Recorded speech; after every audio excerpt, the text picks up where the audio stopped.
Night Focus, Soturna Divindade. Capítulo 8. Por água abaixo. Pedro inicia o outro dia extremamente motivado. Depois do chilique nervoso na seita, passou a evitar os encontros. Principalmente faltando 2 dias do principal evento. Se fosse para encontrar e gerar mais brigas e desavenças, melhor era focar seus estudos na principal peça de todo esse xadrez que armara. Quem matou Horácio? Pipocava na cabeça dos parceirinhos em todo momento em que o silêncio lhes presenteava com 5 minutinhos para pensar e refletir. Rui, agora temos tracejado tudo o que precisamos trilhar. Basta que liguemos os pontos com uma caneta azul. E essa caneta são as respostas a respeito do assassinato de seu pai, que serão tiradas com entrevistas com os suspeitos e pessoas ligadas a eles. O menino começara a falar com Rui agora em um tom muito sério, como há muito tempo não fazia. Sabe que daqui a 2 dias nós temos a assembleia e tu vais comigo. Os pais de Pedro agora acordavam também, e foram para a sala agora que acordaram com o barulho. Eu irei revelar a sua presença na frente de todos, em cima do palco. E é quando contaremos tudo a respeito do que sabemos de Álvaro, junto com as provas que também serão reproduzidas no seu rádio. Nesse próximo dia eu tenho mais provas para coletar, e verá que peguei tudo o que for mais importante para usar na assembleia. Enfim, precisamos estar munidos de tudo que nos for útil e necessário para a queda de Álvaro ser maior. E junto com isso, descobriremos um mistério de quase 10 anos a respeito do seu pai. Sem mais nada para acrescentar, Rui assentiu com a cabeça e voltou para o sofá. Pedro iria começar a entrevistar Joana, que é quem conhece Álvaro desde criança. Claro que os mesmos questionamentos seriam feitos para Berenice, mas era ótimo começar com suspeitos mais próximos ainda. Obviamente que Pedro desconfiava de Plínio, que já matou antes, e Álvaro por tudo que conhecia do homem e sua atmosfera soturna. Fora ambos, poderia ter sido qualquer um, e a conversa agora deveria girar em torno de Horácio, seu passado, propósito, correlações e principalmente provas que poderiam ter caído no meio do caminho. E foi novamente a pé, naquele friozinho de outono quase invernal, que o meio de junho já entregava na bandeja junto com os biscoitinhos e leite quente assim que o garoto adentrou aquela simples casinha, depois de pouco tempo que voltara lá, que ele começou a perguntar, dessa vez de manhã, e num tom mais apreensivo que da última vez. Boa noite, Joana. Desculpe ter despertado tão cedo. E sentou-se sem pedir licença no sofá da moça.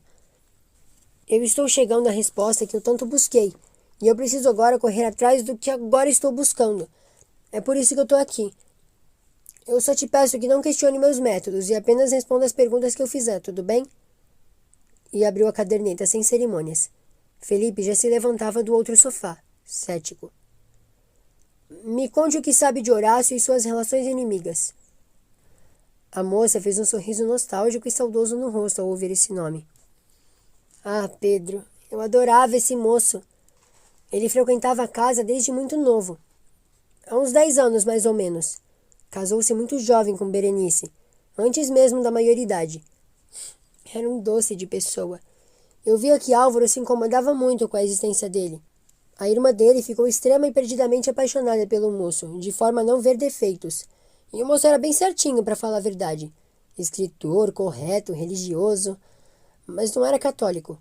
Era praticamente protestante, sabe? Não concordava com religião alguma.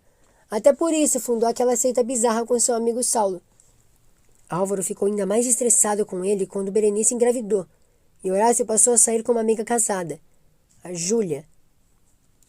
Mas ela passou a morar no Rio de Janeiro e o moço ficou por aqui. Eu não acredito que tenha sido um caso, mas ainda assim foi motivo de muitos gritos e louças quebradas em casa. Berenice, grávida de Rui, chorou muito por passar a noite sozinha enquanto ele saía com Júlia, alegando reuniões da sua seita particular. Mas fora isso, era sim um bom moço. Eu não consigo lembrar agora de outras inimizades, mas o sentimento de repulsa foi enorme por parte do homem. Talvez como medida protetiva à irmã. Enfim, eu não sei mais nada a respeito. Mas isso tem alguma coisa a ver com encontrar o Rui? Tem sim, Joana, mas eu não posso lhe falar sobre. Não agora, pelo menos. E anotou na caderneta. Mas eu posso dizer que foi de grande esclarecimento tudo que me contou. Aliás, como vocês souberam da morte do homem? A polícia ligou em casa, dizendo que por denúncia anônima encontraram o corpo na beira de um rio, e provavelmente tinha sido assalto à mão armada. Mas não sabiam dizer mais nada, e Berenice foi fazer o reconhecimento do corpo. O pequeno Rui só tinha 2 anos. Nós levamos o corpo, e o IML não sabia dizer mais nada, além de que tinha sido uma facada. Por fim, eles mediram o tamanho da lâmina e analisaram o tipo de corte. Sei lá, para tentar achar o culpado. Mas nada foi feito e o caso foi engavetado, e o corpo liberado para sepultamento. E a história acabou por aí. E até hoje ela não se conforma. Berenice nunca superou. O homem era seu grande amor. Por isso agora, com o sumiço de Rui, o pavor da moça em perder o garotinho para Deus é tão forte. Ela ter entrado na seita foi uma espécie de busca de porto seguro que ela não vê no irmão. E foi procurar na seita, onde ela indiretamente vê a presença do marido por ali. Muito bem. Saiba que me dizendo tudo isso, se for realmente verdade, está me ajudando a salvar uma vida. Obrigado por tudo. E o garoto apertou o botão de pause no gravadorzinho que carregava no bolso, despercebido. E foi de volta ao apartamento com cautela, naquela tarde fria e ventosa, que subiu ao elevador espumando de dúvidas e um pouco de raiva pela verdade incompleta que tinha de sua mãe.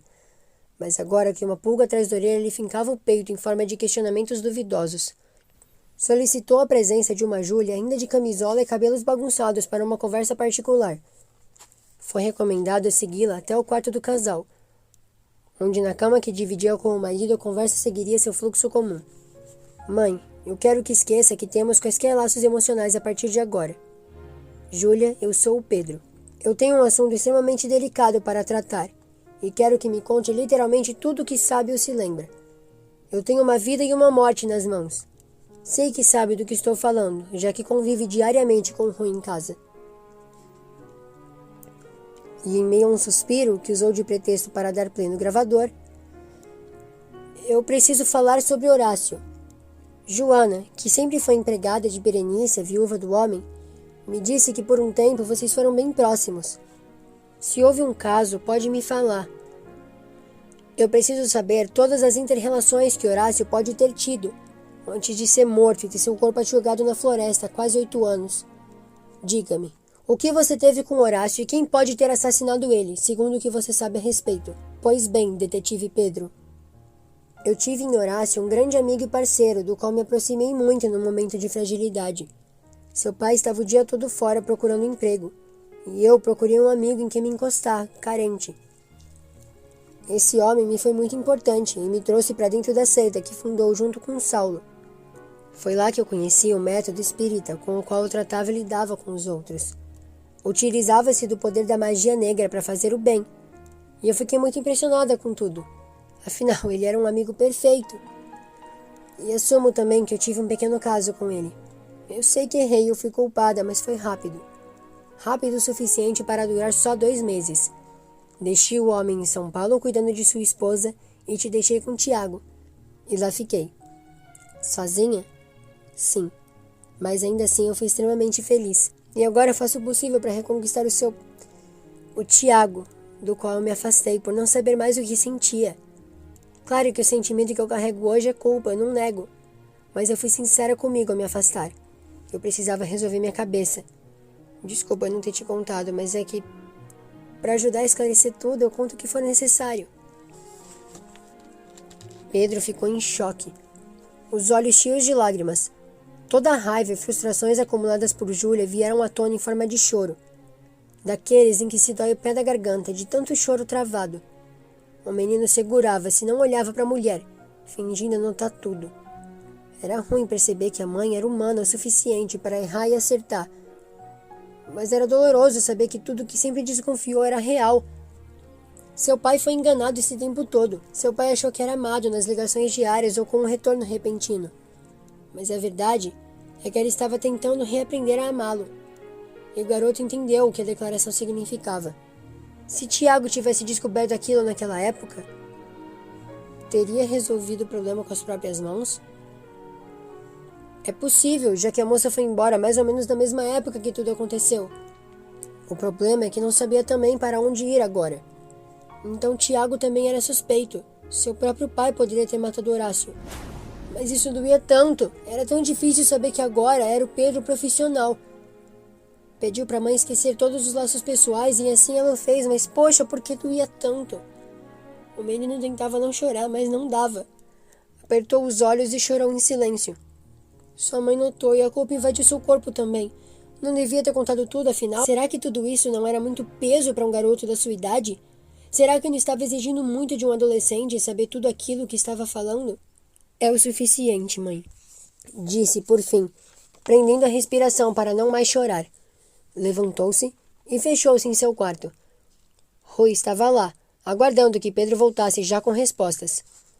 Rui, nós temos 3 problemas para menos de 2 dias. Descobrir quem matou Horácio. Descobrir como provar que Álvaro está errado. E por fim, quem é o autor dessa droga de livro. E secou as lágrimas que insistiam em fugir. Rui olhava muito atento para o rosto do menino, com olhos arregalados. Claro que percebera que o menino chorava e tentava mudar de assunto para não deixar tão óbvio. Chorar te torna fraco. A força que Pedro aprendera aos meninos, que lhes dizia que escorrer lágrimas não lhe fazia forte, mas agora se sentia tão impotente. Só hoje, a tarde toda de amanhã e tanta coisa. Era tanta pressão e não sabia o que fazer com ela. Talvez canalizá-la de forma correta. Utilizar essa pressão como uma espécie de gás de incentivo. Mas era tão difícil. Depois de ouvir tudo que sua mãe falou, foi tão complexo. Mas suspirou e engoliu todo o sentimento, se esforçando para ser profissional o possível. Aquela tarde era uma das tardes decisivas de todo o caso que pegara há um mês. Não iria fraquejar agora. Eu já falei com Joana e com a minha mãe. Por ora, eu tenho como principais suspeitos Álvaro, Plínio e o meu pai, Tiago. O seu pai? Por quê? Questionou Rui, em tom de inocência, mas assimilando a maior parte da conversa. Ela teve um caso com o homem. E quando Rui fez uma cara de espanto, fazendo um grande círculo com a boca, Pedro achou por bem silenciar a reação com um "não precisa". Mas está tudo bem. Portanto, eu tenho 3 suspeitos em quem focar. Eu vou falar hoje com Berenice ainda. Peço que, se conseguir, Rui, vá ao centro espírita e peça para que o médium nos acompanhe na assembleia. Vai ser muito útil que ele esteja conosco. E ainda ganho tempo para falar com Berenice. Como viúva, sua mãe pode ser um dos pontos-chave para a solução de todo o caso. Achas que pode fazer esse favor por mim, Rui? Afirmativo, comandante, disse Rui, sorrindo. Mas eu vou disfarçado, né? E foi respondido com Pedro, tentando compreender o sorriso do menino, afirmando com a cabeça de cima para baixo. Rui, então, foi se vestir enquanto Pedro saiu de casa, deixando uma culpada Júlia na cama, um animado Rui em seu quarto e um grilado e suspeito Tiago guardando no sofá. O menino foi às ruas no mesmo pique que antes. Caderneta em mãos, gravador no bolso, consciência limpa e uma desconfiança embaixo da boina. Trajava hoje roupas sóbrias, mas não sociais. Não focara mais tanto em seu visual. O mormaço esquentava sua pele, mas não dava calor o suficiente para que ele esquentasse por completo, e sua jaqueta era sua companheira agora. Era estranho que Rui funcionasse como seu parceiro, mas não pudesse levá-lo consigo na maior parte das investigações. Estava feliz de ter quase concluído o que começara. O caminho era simples. Já estivera ali anteriormente por diversas vezes e diversas razões diferentes. Recordara-se até de já ter questionado Berenice a respeito de Horácio alguma vez, se sua memória não estivesse pregando uma peça naquele momento. Mas estava indo com um só objetivo, e carregava no peito certo receio do que dizer, e com certeza do que iria escutar consequentemente. Por ora, omitiria o fato de Horácio já ter traído a moça, embora tivesse plena certeza de que a moça já desconfiara a respeito. E seguiria a conversa por outro rumo. Rumo que focasse única e exclusivamente em Horácio e no crime de assassinato. Como esposa e pessoa que reconheceu o corpo do marido, se há alguém que sabia com certeza mais detalhes sobre o que aconteceu, era ela. Seus pés já doíam por pisar nas pedras com seus sapatos de couro por um tempo considerável quando parou à porta da famosa mansão que a moça residia. Claro que vira ela na seita no dia anterior, mas agora o caso era outro, específico, diferente, problemático e criminoso. Não sabia como a moça reagiria ao ouvir aquele nome, mas o laranja da estação e o frio que ele causava tornavam o clima confortável e ainda assim, o que o peito batucante de Pedro sentia era um misto de ansiedade e apreensão batidos no liquidificador. E aquele suco era Pedro levantando a mão para bater na porta de madeira chamativa. Cromoterapicamente falando, o clima passava de laranja para um cinza avassalador quando a porta fora aberta por uma sempre de branco Berenice.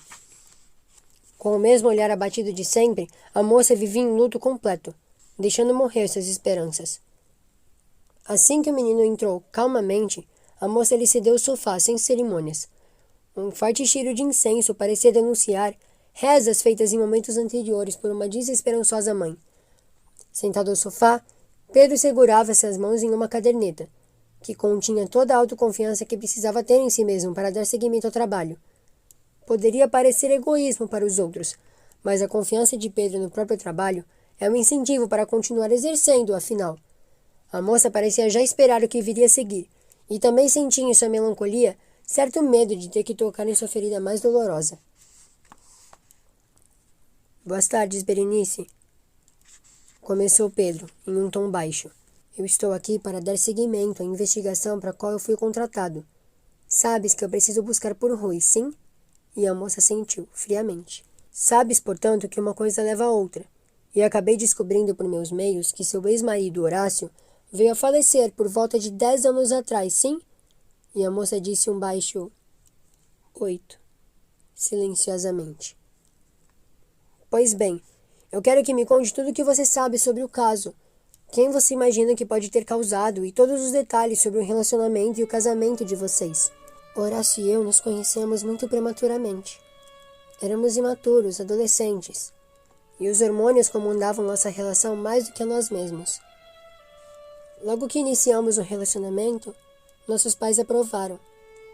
Álvaro sempre desconfiou da índole do garoto, mas eu sempre recebi tudo aquilo como um ciúme idiota de irmão mais velho. Mas ele tinha razão. Todos sabiam que Horácio me traía, e eu, grávida, perdoei. Não poderia fazer nada a não ser perdoá-lo, afinal. E assim o fiz, como a bela esposa recatada e sofredora faria. Pedro ficou em silêncio. Doía ver Berenice assumir tudo aquilo. Mas tudo passou assim que Rui nasceu. A aceita estava indo bem, ele nunca mais saiu de casa e nunca mais me traiu. Era um pai presente, um bom marido, eu não sei o que houve. Por isso eu não culpo Álvaro nem ninguém. Não houveram, à época, motivos para que assassinassem meu marido. Ele era inocente. Era escritor, amoroso, carinhoso, trabalhador. Era um bom homem. Eu fiz bem em perdoá-lo. Eu espero que algum dia eu possa revê-lo. Tem sido tão difícil, Pedro. Tão difícil. E a moça começara a chorar.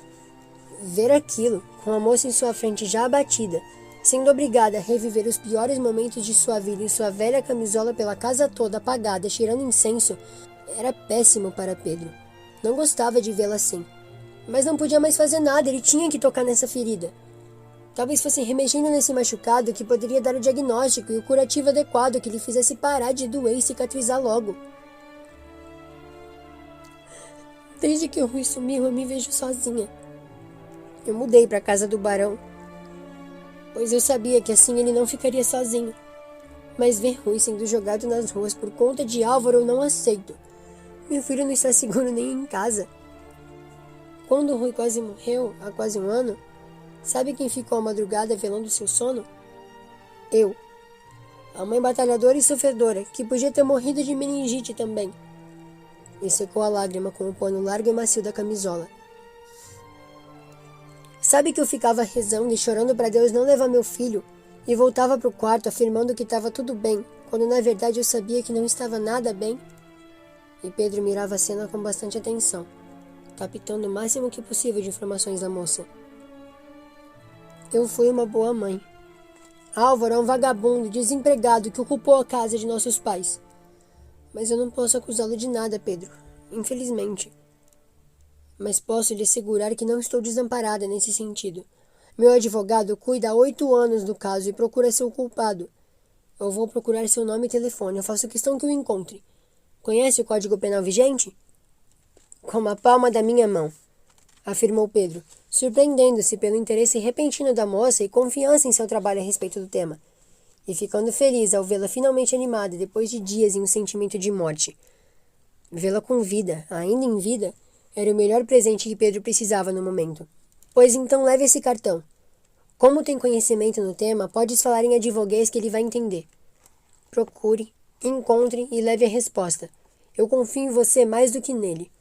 Advogado Galdino, eu sei que vais encontrar a resposta, Pedro. Eu confio em ti. E Pedro sorriu nervoso pela confiança. E nervoso pela confiança talvez excessiva depositada sobre seus ombros no momento.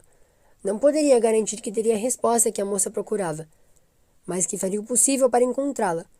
Mas claro que um bom papo com o advogado da moça poderia ser de grande utilidade. Afinal, ele conhecia o tema melhor do que ninguém, e poderia ajudar com maior facilidade a chegar na resposta final.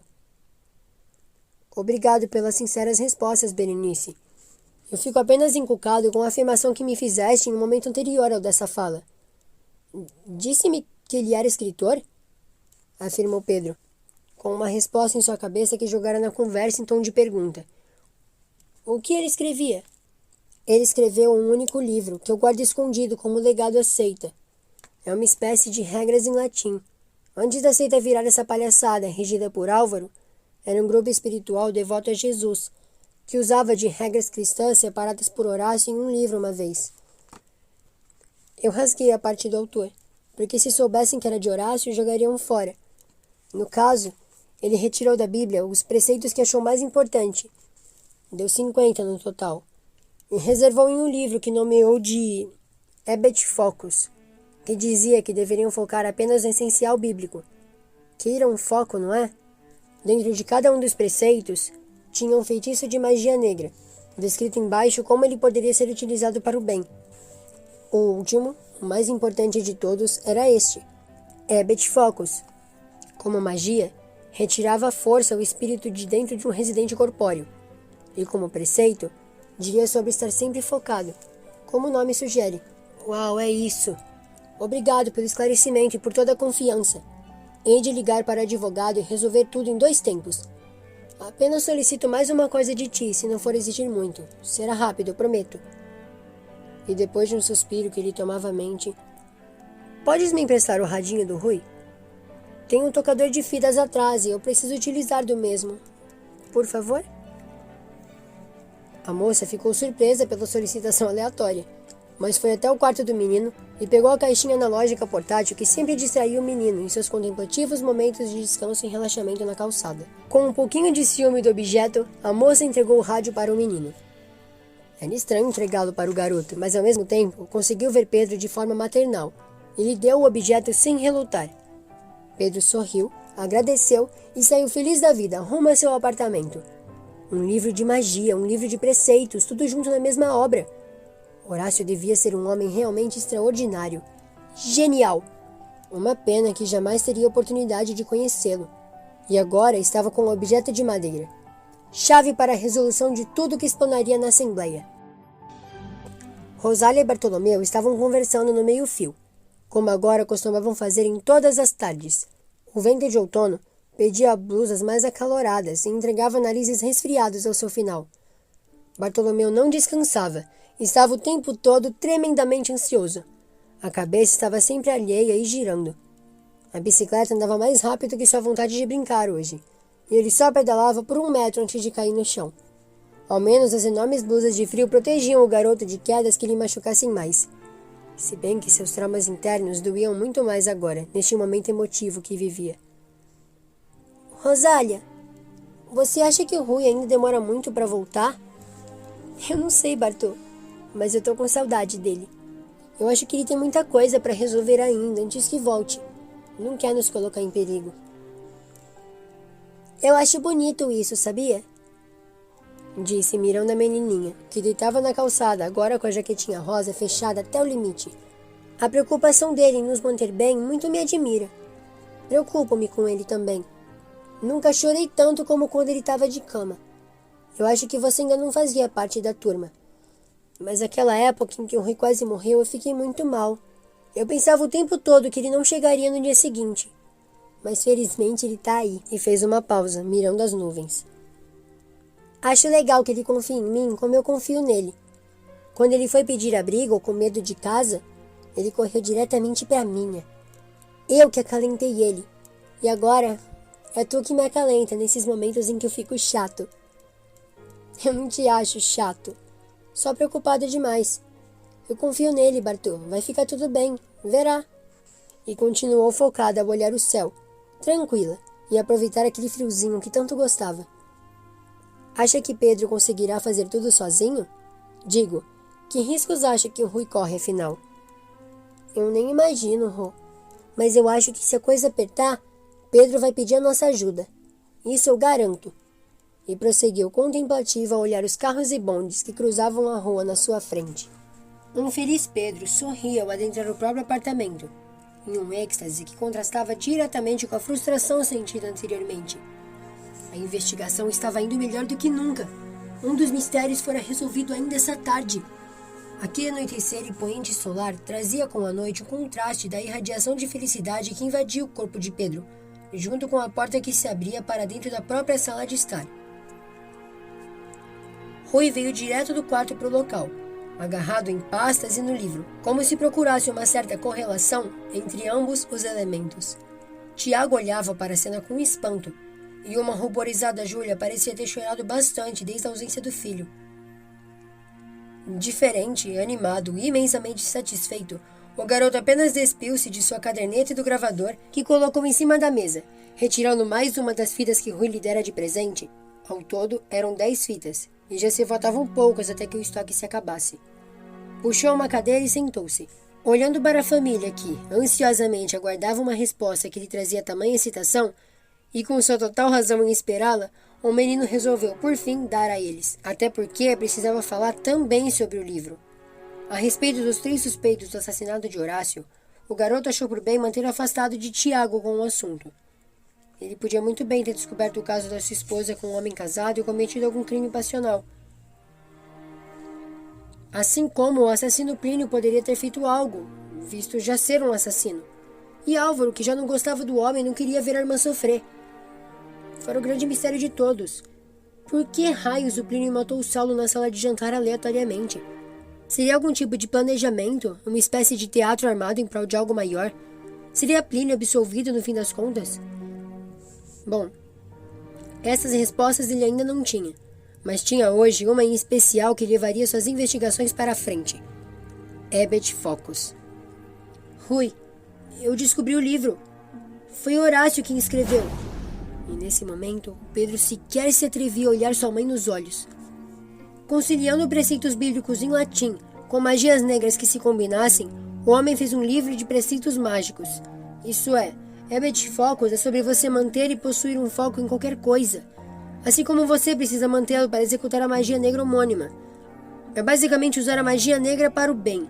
É como o jogo do contente poliânico nas magias negras. Faz sentido? Eu não sei. É bastante pretensioso para falar a verdade, mas eu achei bem satisfatório. Aquele homem é genial. E Rui sorriu, contente e empático ao ver a alegria do quase irmão mais velho, que animadamente sorria ao vê-lo. Pedro então agarrou o livro e começou a folhear as páginas, uma a uma, curiosíssimo com o que havia descrito dentro daquele pacote de feitiços latinos que se escondia por debaixo da capa preta. Tá tudo em latim. Eu não consigo ficar bravo. Eu acredito que era para ser enigmático mesmo. Não queria que ninguém o decifrasse. Eu gostei. Levarei em outro momento para o Padre Rodrigo fazer tradução com os párocos que hão de me ajudar. Por ora, deixe anotada a resposta na caderneta. Tiago e Júlia sorriram também. Estavam felizes por ver Pedro feliz. E o menino parecia ter retirado um peso das costas quando escutou a óbvia resposta de Berenice. Descobrir e resolver um mistério havia-lhe dado um enorme gosto de satisfação por saber o que sabia. Não poderia estar mais satisfeito consigo mesmo, e com o fato de ter finalmente resolvido um mistério. Tudo que irradiava por dentro do seu corpo pareceu anestesiar por um momento o principal mistério que deveriam focar. O caso da mansão do barão e o assassinato de Horácio. Por algum motivo, o foco principal agora era sorrir para a capa do livro, mas não podia ignorar o que deveria realmente ser focado. E passado o êxtase, chamou o menor para conversar no quarto e começar a projetar a melhor forma de resolver o caso. Rui sentou-se na cama e, enquanto Pedro vestia seus pijamas, tirou todos os documentos do envelope amarelo que se juntava aos arquivos do falecido. O atestado de óbito em mãos, adicionado com as fitas do gravador e Pedro de pijamas, dava início à investigação. Facada nas costas. Ele não viu o assassino. Foi crime de covarde. Horácio não viu quem o matou, argumentou Rui, lendo calmamente o papel, indignado com o ocorrido. Realmente, o homem não tinha visto quem o matou. Precisamos descobrir quem seria covarde o suficiente para fazê-lo. Qualquer um dos três, ora. Assassinou, tinha seus motivos. Não que algum deles justifique a atrocidade que foi feita ao pobre. Só digo que ser ou não covarde não é fator limitante ou diferencial ao ponto de ser decisivo. Pedro continuava a tentar encontrar um real sentido para o que era conversado até então. O pobre Horácio fora assassinado pelas costas.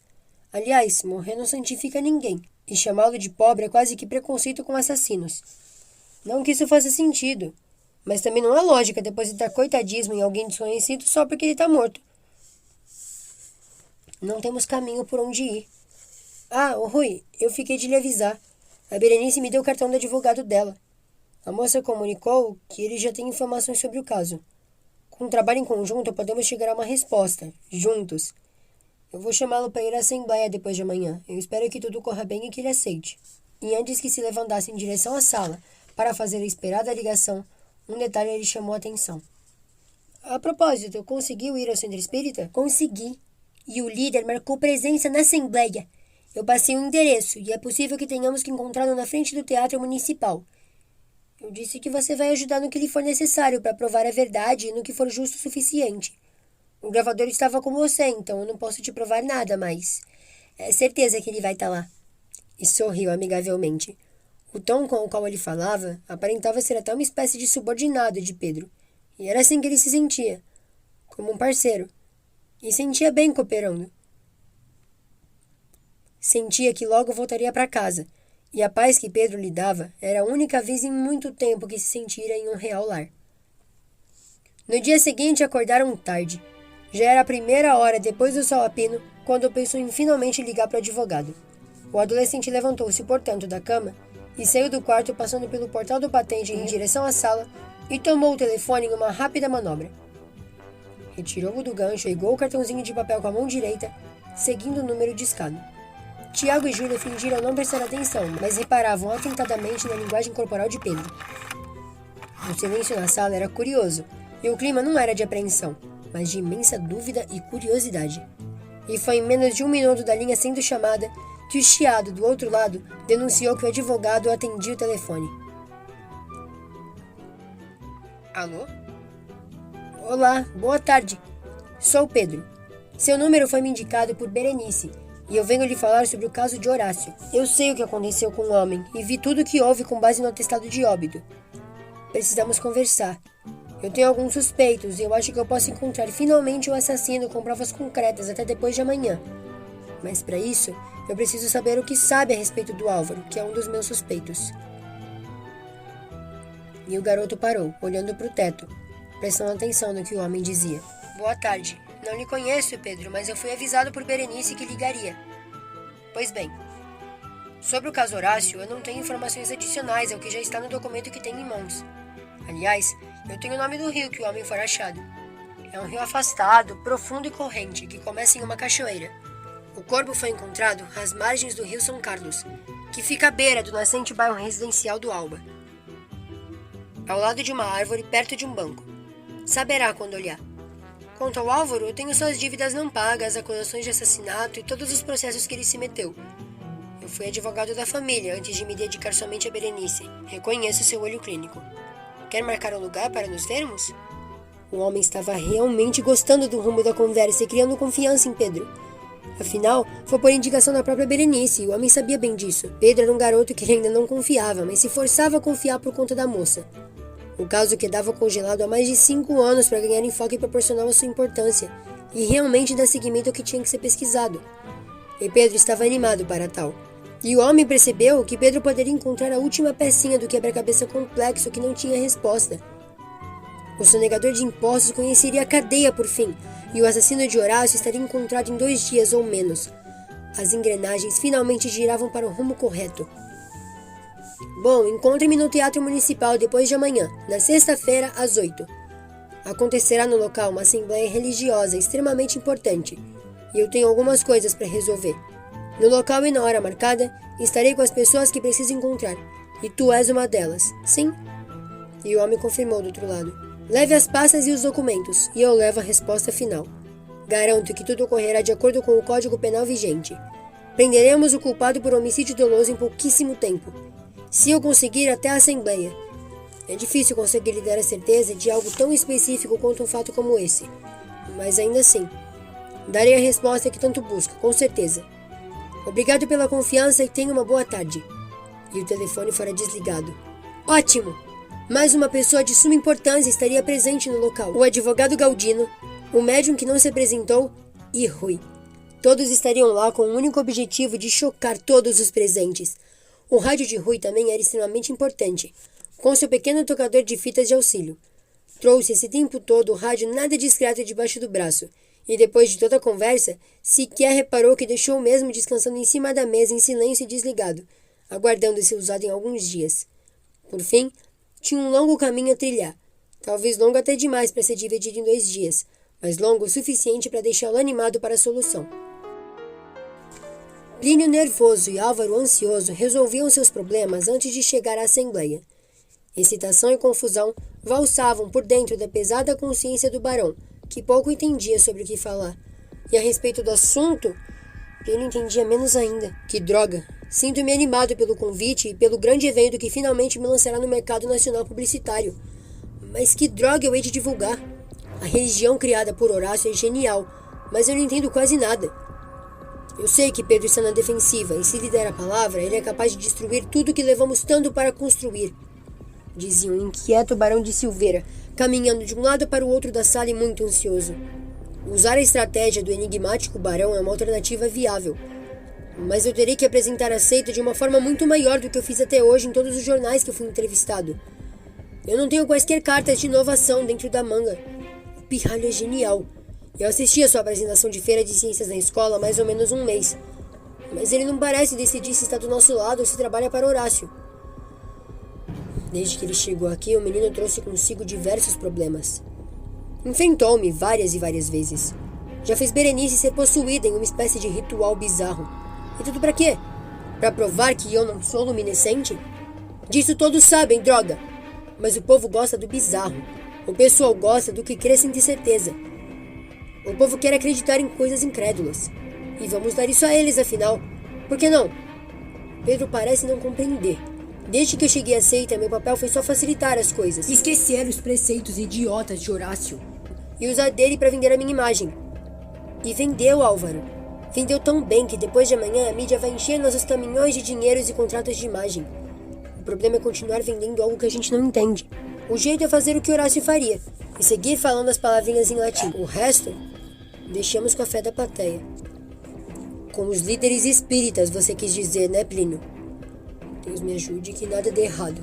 Não pode dar. Tem certeza que vai ficar bem? Dizia Bartolomeu, arrumado o colchão velho ao chão, com uma colcha rosa que roubara em outro momento do guarda-roupas de sua mãe, Beatriz. Rosália ria da preocupação excessiva do garoto. Fora convidada pelo menino para passar uma noite em sua casa. E por que não? Bartolomeu precisou insistir algumas vezes com sua mãe para que ela deixasse. Claro que nem ousou dizer para seu pai, pois levaria um não bem certeiro no meio da cara. E por isso, seu convite reteve-se a menina e a permissão de sua mãe. Rosália foi permitida de primeira por sua mãe, que confiava muito em Bartolomeu e sua preocupação com a menina. Quando o Rui chegou de emergência, não tinha opção a não ser improvisar um colchão. Mas agora, Bartolomeu planejou tudo. Pegou um colchão velho que estava embaixo da cama de casal dos seus pais no quarto principal. Afofou o travesseiro que emprestaria para ela e colocou no colchão. A cama estava arrumada. Eu posso trazer algumas torradas e geleia. A geladeira é humilde, está a maior parte do tempo com margarina e leite só.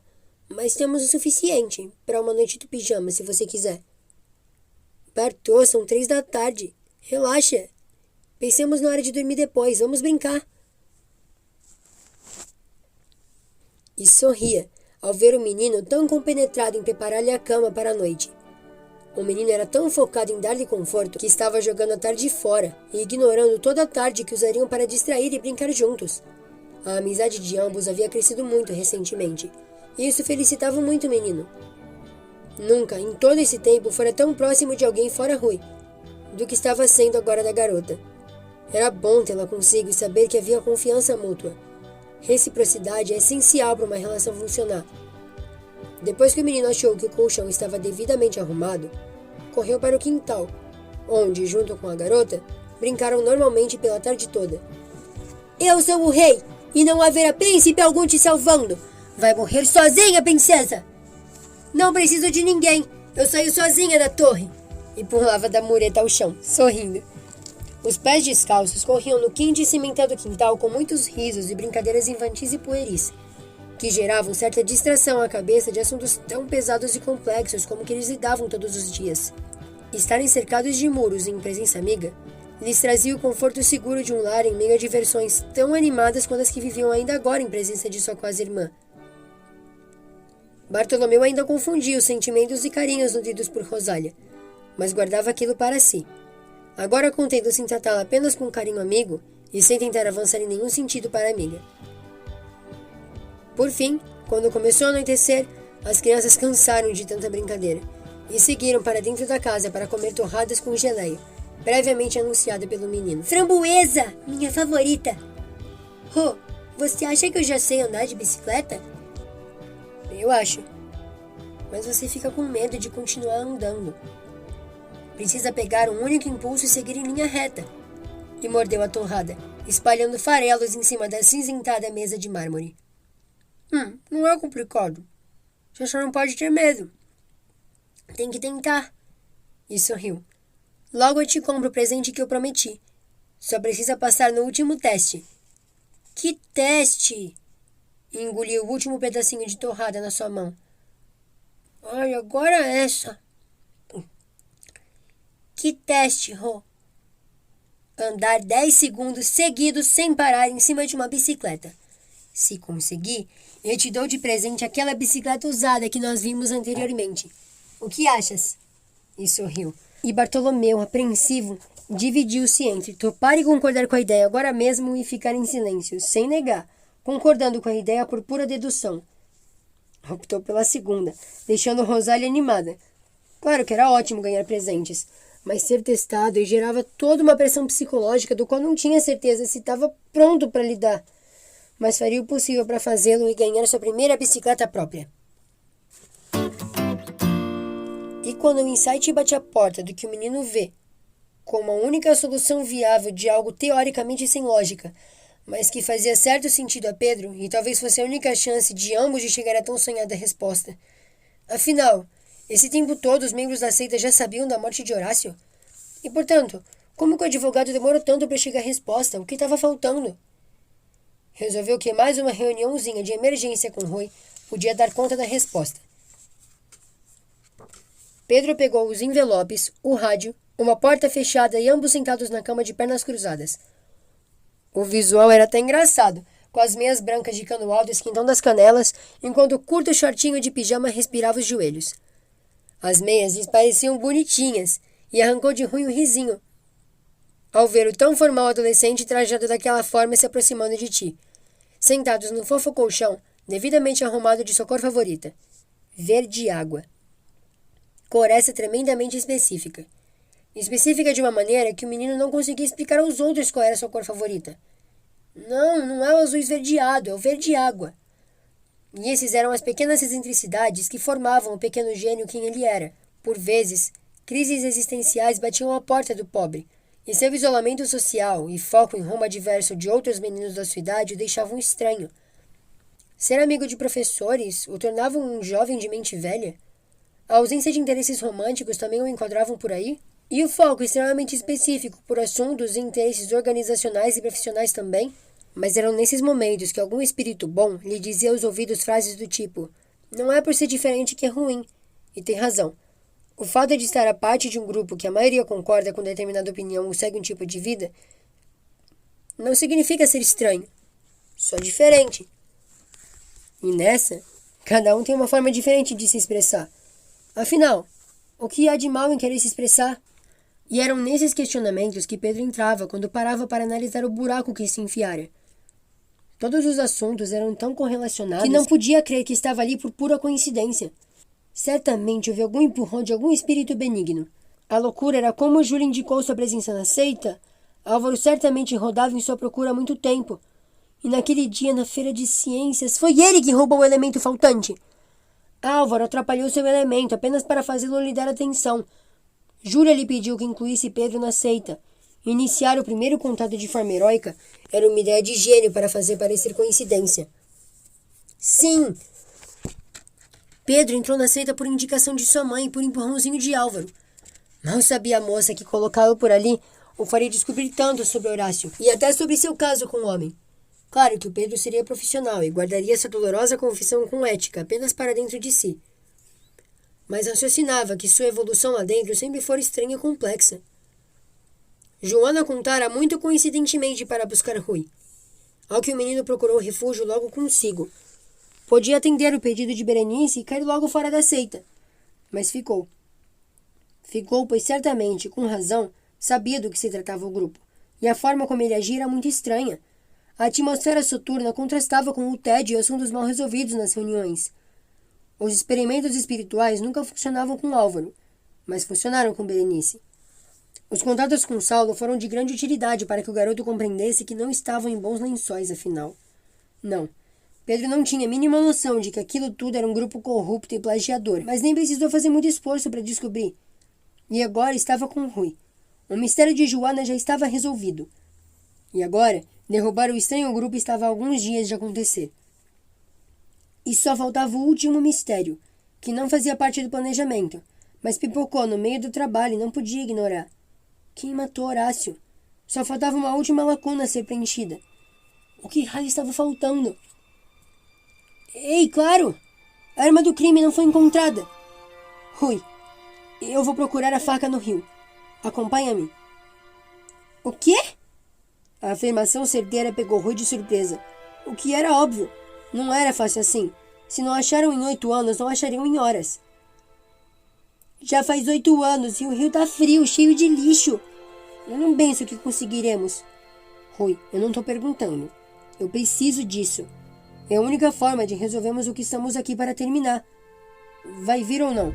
Dizia tranquilamente, tentando não ser rude, Pedro. Rui estava relutante, mas já chegaram até aqui? O menino por fim assentiu e Pedro sorriu. Estava tremendamente esperançoso. Se encontrassem a faca, era de imediato avanço para concluírem todo o mistério do qual precisavam tanto terminar.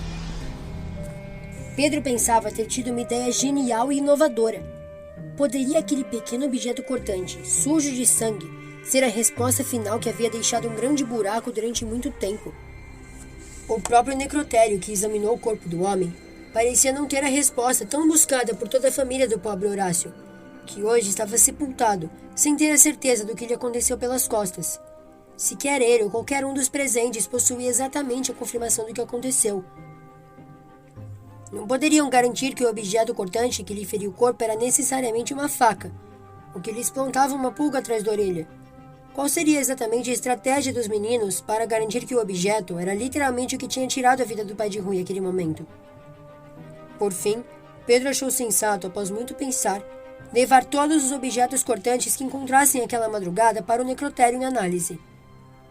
Depois de colocar em dia sobre qual corpo e cadastro eles estavam, seria sensato comparar o DNA e os registros acerca do corte com os objetos que se encontrarem. A assembleia era literalmente amanhã, e só tinham essa data para concluir. Pedro achou por bem assassinar mais uma noite de sono, em troca de fazer o que há tanto planejara. Iria até o rio não demarcado no atestado de óbito, mas com o nome adquirido pelo advogado de renome. O rio São Carlos receberia Pedro, e quem mais quiser, em uma fria busca por um específico e metálico objeto cortante. Era uma busca quase cega, mas objetiva. E era o fato objetivo que não levava o adolescente à desistência, mas à esperança. O detetive juvenil gostava da ideia de estar culminando para a resolução do caso, e a ideia de estar concluindo tudo o animara bastante, ainda que não fosse tiro final por enquanto. Mas ir armando para a Assembleia era essencial, e concluir no último dia de investigações, encontrando quem resolveria todo o mistério final, incriminaria o verdadeiro culpado, criava um esperançoso Pedro. Em Rui o sentimento já não era o mesmo. O menino carregava em seu peito receio e apreensão acoplados, como em uma corrente com a esperança do tamanho de uma serpente de mostarda. Para efeito de comparação, o menino estava com muito mais medo do frio que sentiria se atirando na água fria do que realmente de não achar o objeto. Não achava a busca realmente inútil, Mas atirar-se no rio para buscar objetos aleatórios de madrugada não era exatamente uma tarefa animadora. E Rui sentia isso na pele, olhando com aquele olhar de coitadismo. Sabe quando você está muito afim de negar algo, mas não pode? Rui realmente não tinha escolha, e os convites de Pedro sempre soaram como uma espécie de convocação. E agora bastava uma madrugada que gastariam no Rio Frio e estariam no mesmo dia que aconteceria a assembleia. Realmente, o sentimento era de agora ou nunca, o que trazia em Pedro uma ansiedade que justificava o tambor no seu peito que animado batia. Eu penso que deva chamar Bartolomeu. Quanto mais mãos, melhor. E Pedro se levantou, pegando sua mochila e enchendo de coisas úteis, ou coisas das quais não achava seguro ficar afastado. Estava levando todas as fitas, as lanternas utilizadas em momentos anteriores, a caderneta e os documentos de Horácio na pasta amarela. Vestiu a mochila em Rui, já que o garoto iria atrás na bicicleta, e o peso da mochila não fazia sentido que fosse com Pedro. A bicicleta do adolescente possuía aquele banquinho extra metálico, que suportaria Rui ao longo da viagem. Logo que saíram de fininho ao meio da madrugada, Pedro parou a bicicleta em frente à casa de Bartolomeu e mandou que Rui invadisse. Ele, que já estivera na mesma situação em momentos anteriores, sentiu, junto com um déjà vu, certa apreensão de ser tão perto da casa de sua mãe. Subiu no muro com a ajuda de Pedro, e lá plantou-se como quem monta em um cavalo, uma perna de cada lado. Quando o garoto pousou no chão, resolveu correr agachado pela janela do menino, onde deu um único soco forte. Ao abrir, Rosália e Bartolomeu, assustados e ofegantes, sentiram um misto de felicidade e raiva de Rui. Raiva por tê-los acordado daquela maneira, e felicidade em ver o garoto que tanto sentiam falta afinal. Escutem, preciso da ajuda de vocês. Vamos buscar no Rio São Carlos a possível arma que matou meu pai. Estamos indo agora mesmo, pois é o último momento de investigações que temos disponível. O que acham de acompanhar eu e Pedro na jornada? Iremos de bicicleta para chegar logo, dizia o garotinho de suspensórios cautelosamente e cochichando para que ninguém acordasse. Eu aceito. Eu estava louco para ajudá-los em alguma coisa. O problema é que eu ainda não sei andar de bicicleta, mas eu posso ir na garupa da Rosália. Ela trouxe a dela para dormir aqui em casa.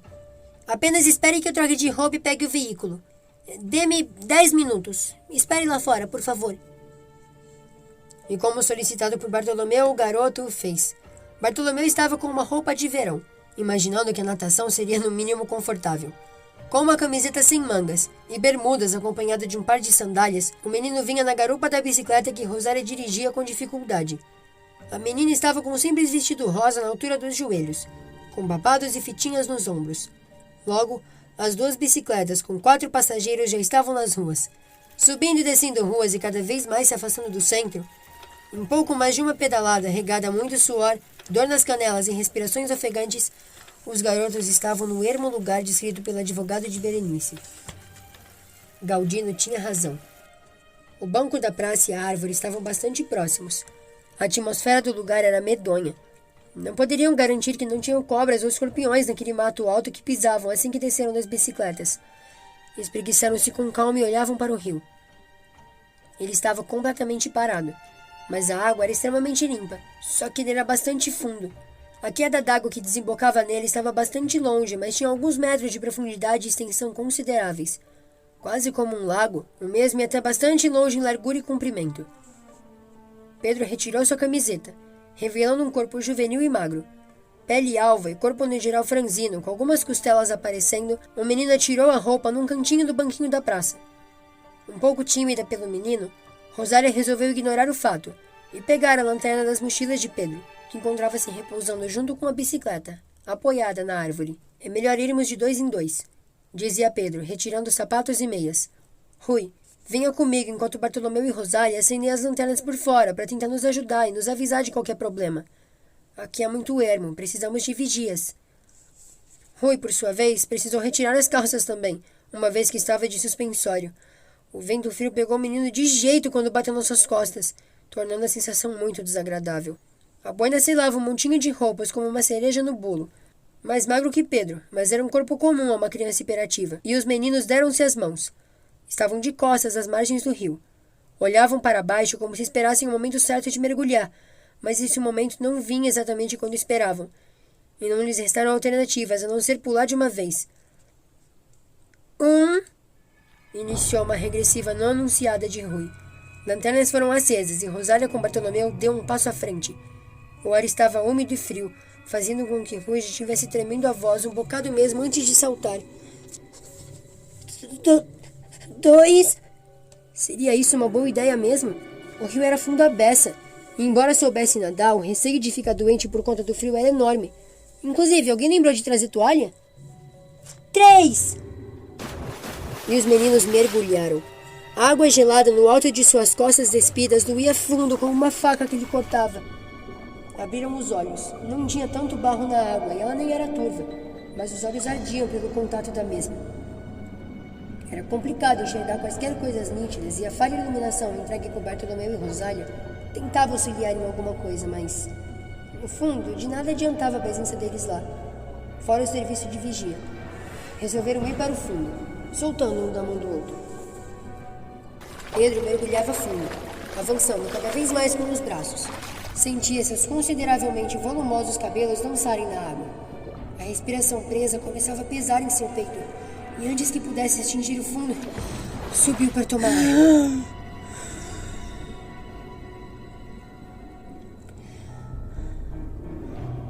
Respirou por 3 segundos e mergulhou novamente. Já não via mais ruim.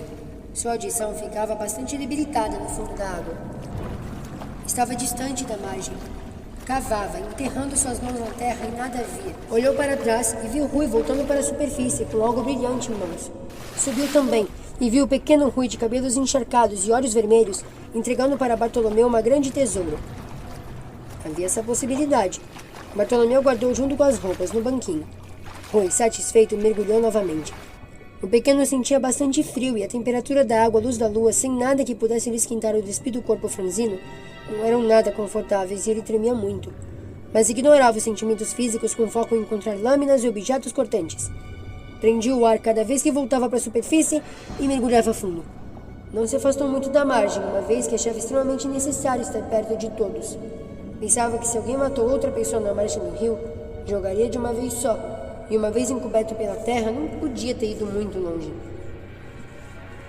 A respiração que prendia em apneia era soltada de pouco em pouco, em pequenas bolhas, uma de cada vez, de forma a render mais o que armazenava no pulmão. Cavava, voltava para a superfície e nada. Pedro mergulhava nessa mesma expectativa. Sentiu-se desafiado ao ver o pequeno encontrar um objeto antes dele. Resolveu mergulhar novamente, e cada vez que seu ouvido tampava, respiração prendia e olhos ardiam, seus questionamentos a respeito de se conseguiriam encontrar e estar na estratégia correta batiam na sua porta e eram colocados em xeque. Tamanha dificuldade de encontrar, não poderiam estar fazendo aquilo do jeito certo. Enquanto garimpavam a terra, Rosália e Bartolomeu dividiram-se. O garoto iluminaria os caminhos de Rui, que próximo à margem não era muito difícil de fazê-lo. O papel de Rosália, no entanto, era iluminar os caminhos de Pedro. Conforme o menino se afastava cada vez mais da margem que os outros se encontravam, sua tarefa era mais e mais difícil e seu braço não conseguiria mais se esticar tanto para alcançar o garoto. Rui parecia ter mais fôlego que Pedro, mas seu corpinho já não aguentava tanto.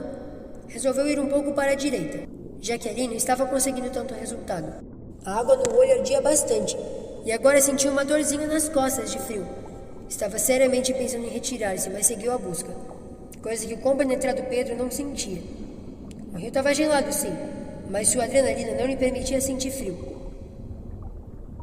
Começou a cavar cada vez mais longe da margem, quase alcançando o outro lado. Mergulhava com os 2 braços para chegar ao fundo e abria bem os olhos. A luz da lua ajudava, mas não fazia milagre. Por debaixo das suas unhas já estava tão lotada de que resolveu cavar com a ponta dos dedos. Focava em um ponto que achava ser uma pista e cavava aleatoriamente. Encontrou uma lâmina, a ponta reluzia. O peito já pedia por mais fôlego, não podia desistir agora. Focado, o menino usa as 2 mãos e, como um canino, cavava fundamente no local que reduzia aquele metal reflexivo. O peito reclamava, os dedos cavavam, o coração acelerava, os olhos ardiam e, grão a grão, o barro passou a dar lugar ao metalzinho. O peito pedia socorro e ele não conseguia mais. As mãos capturaram o objeto assim que conferissem o que era e subiu.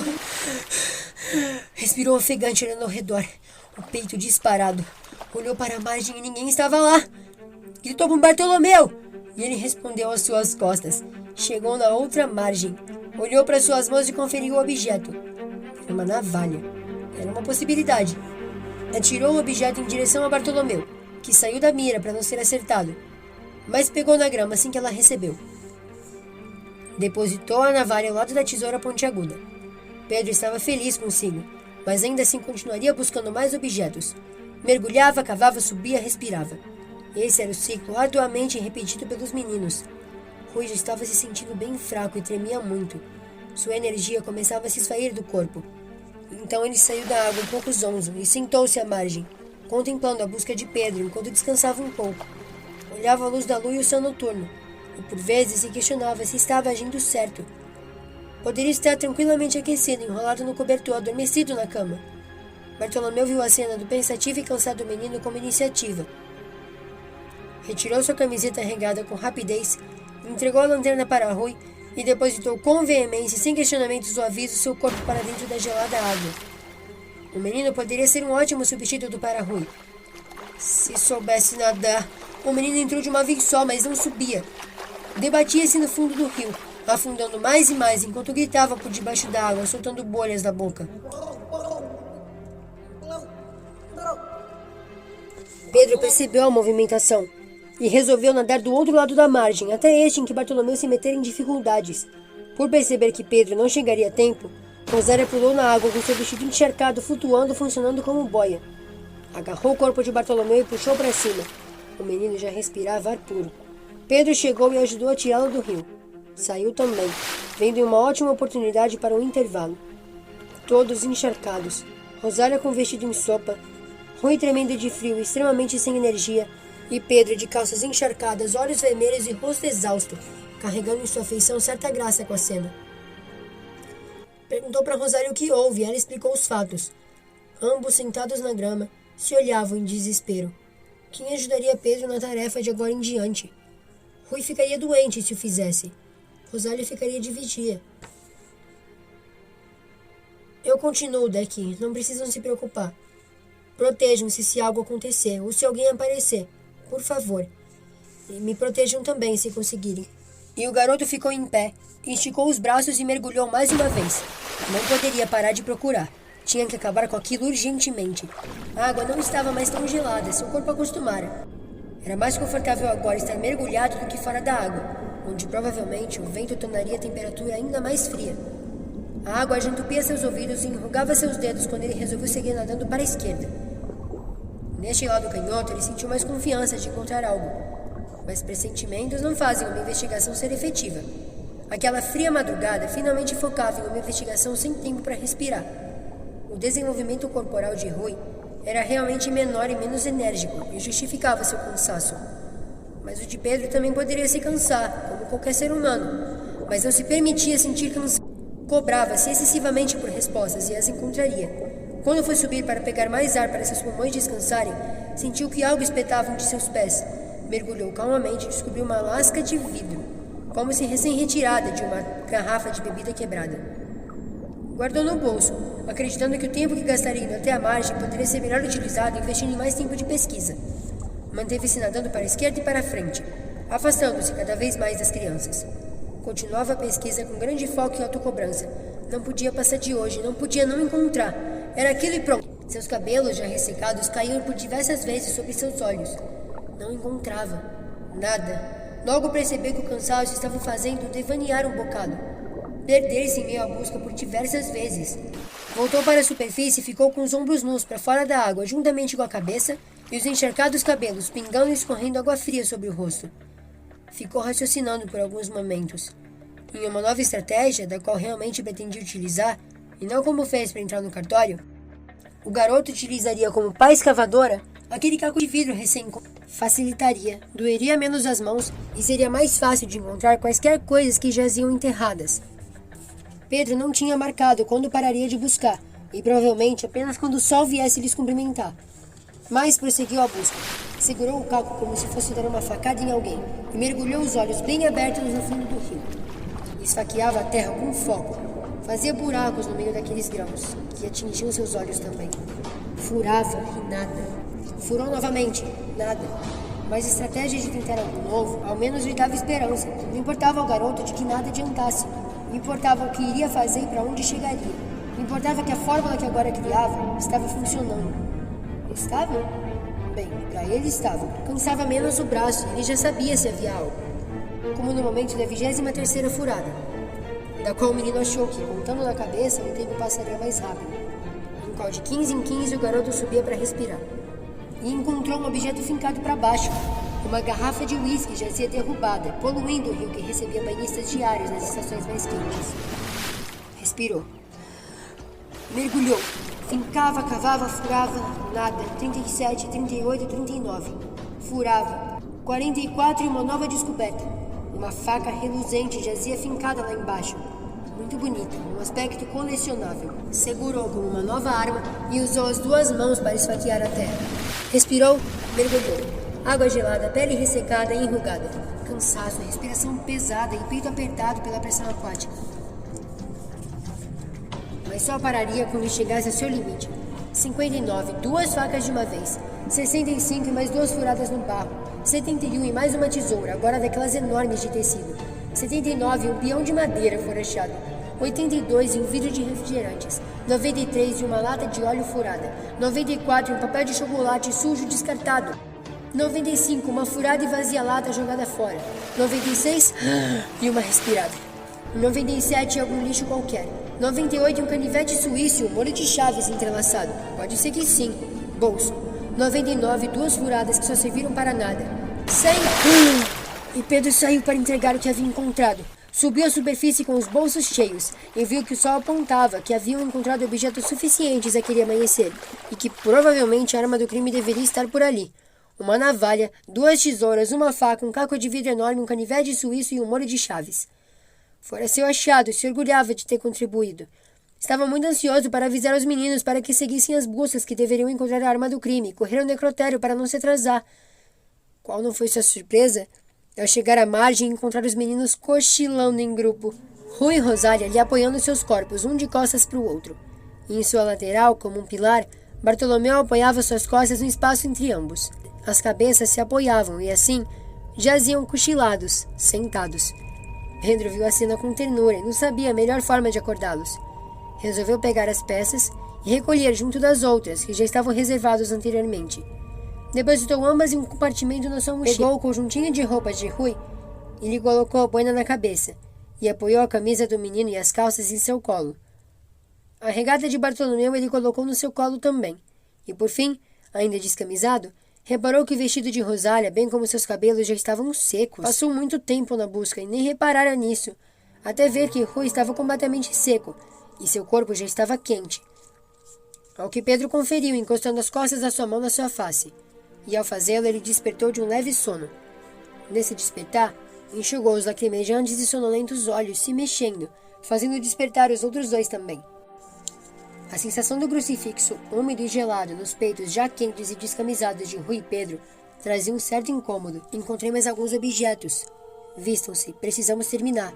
Eu mostro a vocês o necrotério. E sorriu, subindo em sua bicicleta.